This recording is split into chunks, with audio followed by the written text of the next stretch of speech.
We are often told that plastic surgery is a modern achievement, born in advanced hospitals, under powerful lights, with precise instruments and highly trained surgeons. It feels modern, it looks modern, but history is rarely as simple as the version we inherit. What if an important part of that story began far earlier than most of us were ever taught? The year is approximately 600 BCE.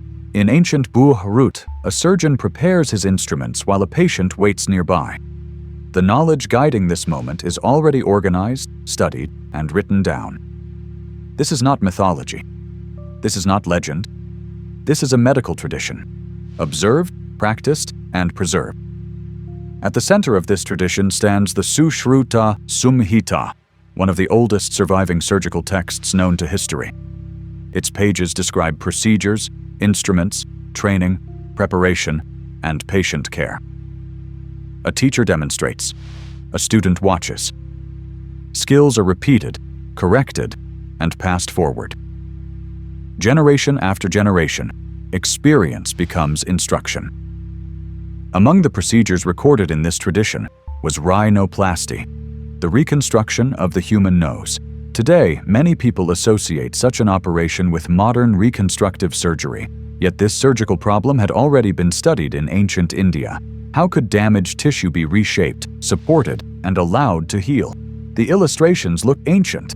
The instruments look unfamiliar. But the purpose is recognizable: restore form, restore function, and help a person return to ordinary life. And this knowledge did not simply vanish. It survived in texts. It survived through teaching. And it survived through practitioners who continued to observe, adapt, and perform these methods across generations. Manuscripts may decay, languages may change, civilizations may rise and fall, but knowledge remains alive when one person teaches another. Eventually, this surgical tradition attracted attention far beyond India. In 1794, the British Gentleman's Magazine published an account of Indian rhinoplasty. For many European readers, the procedure appeared remarkable, almost like the arrival of a new discovery.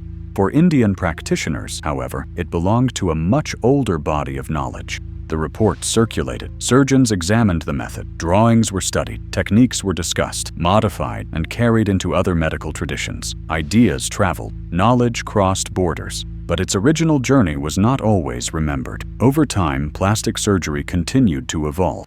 Modern anatomy, anesthesia, infection control, and surgical technology transformed what doctors could safely achieve.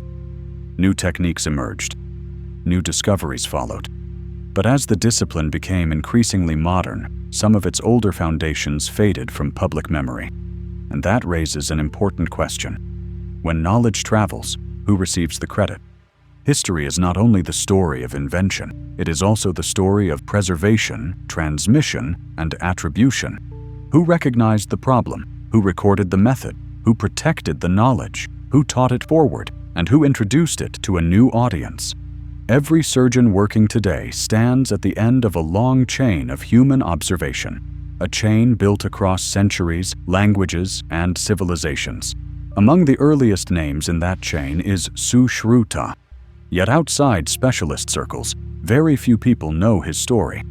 Not because the evidence is missing, but because history often remembers the moment knowledge becomes famous and forgets those who carried it before. Modern medicine did not come from one civilization alone.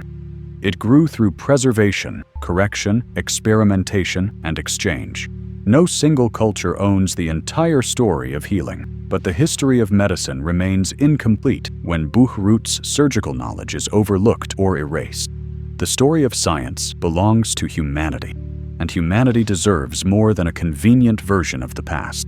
Humanity deserves the complete story. Bynaptic Connections. Acknowledge something meaningful.